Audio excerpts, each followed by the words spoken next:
Hi everyone, Mrs. Taranto again with the Citizenship Academy. For Lesson 10 today, we're going to listen to Chapter 9, Henry Hudson.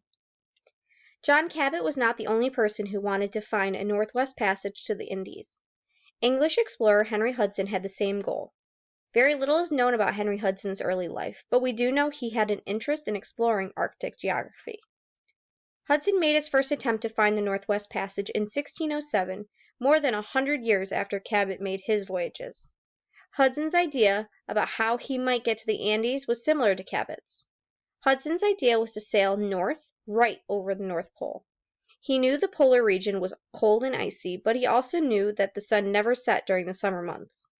He thought the summer sun could melt a lot of the ice, making it possible to sail over the top of the earth and come out on the other side of the world in Asia. In May of 1607, Hudson embarked from England with a single ship called the Hopewell.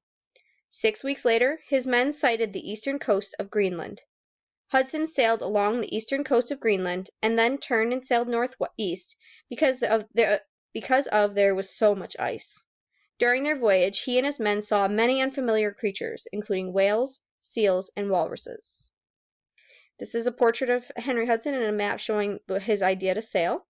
And then this is Hudson's boat stuck in ice.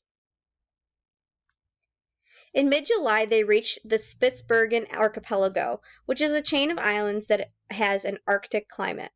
When Hudson tried to navigate this region, it was surrounded by packed ice, or frozen seawater. On May 16th, Hudson's ship almost got stuck in the ice. For a while, it was touch and go. A few days later, Hudson decided he could not reach the North Pole because of all the ice. He turned around and sailed back to England. In 1608, Hudson made a second attempt to reach the East Indies by sailing the Hopewell across the North Pole. He sailed north of Scandinavia and Russia. He sailed more than 2,500 miles, making it to the islands off the coast of Russia known as Novaya Zemlya, or New Land. But again, there was so much ice in the water, he had to turn back. In 1609, Hudson made a third attempt to find the Northwest Passage. This time he sailed for the Dutch under the Dutch East India Company. The Dutch East India Company was a trading company that formed to protect their trade in the East Indies. The company hired Hudson and told him to follow a similar route he had attempted on his previous voyage, sailing north of Scandinavia and Russia. The hope was that he would be able to sail over the top of the earth and land in Asia. Hudson left Amsterdam, the Netherlands, in April of 1609 on board the Dutch ship, the Half Moon.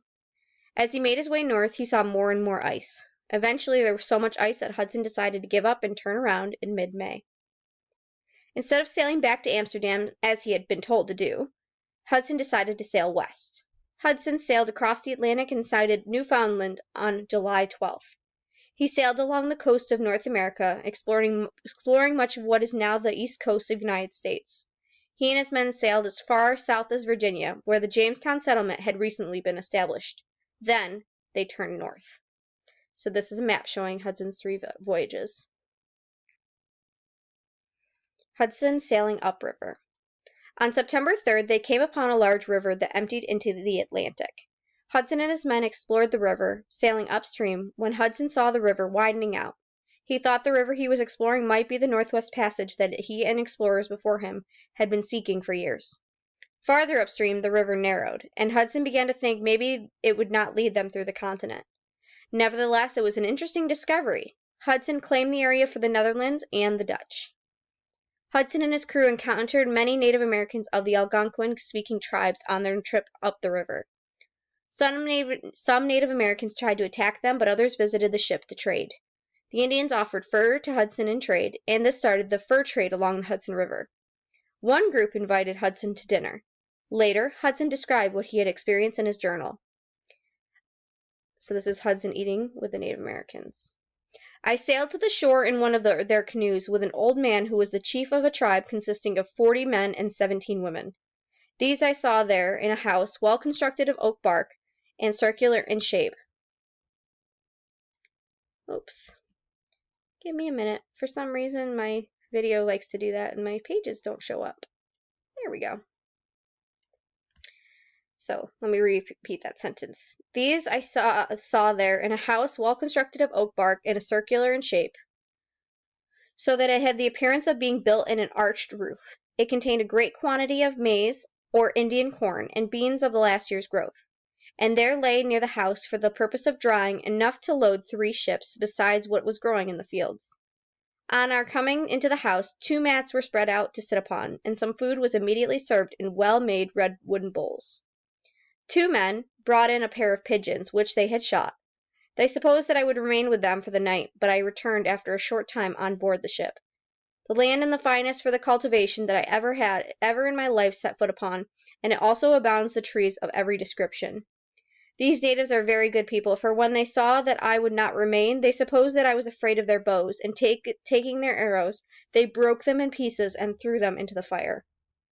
In late September, Hudson decided to sail back to Europe. He himself wanted to stay in the New World for the winter, but his men were tired of exploring and were threatening to mutiny.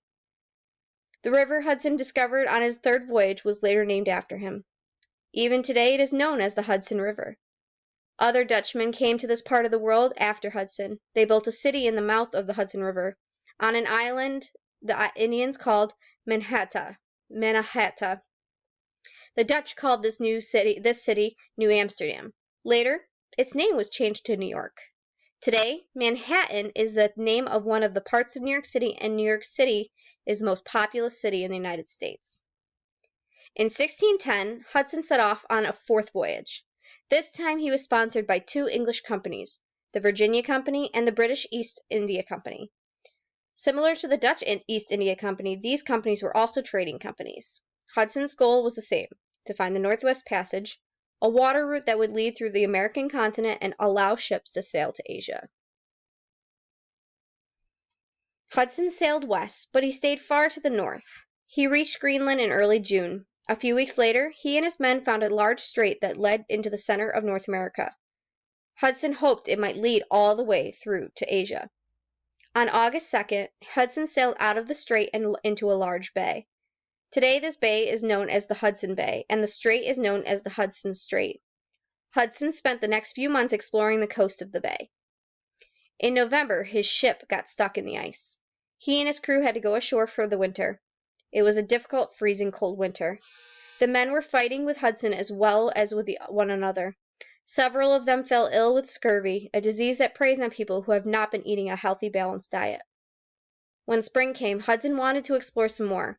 Most of the men on the ship wanted to sail back to England. A big fight broke out. In the end, the sailors mutinied.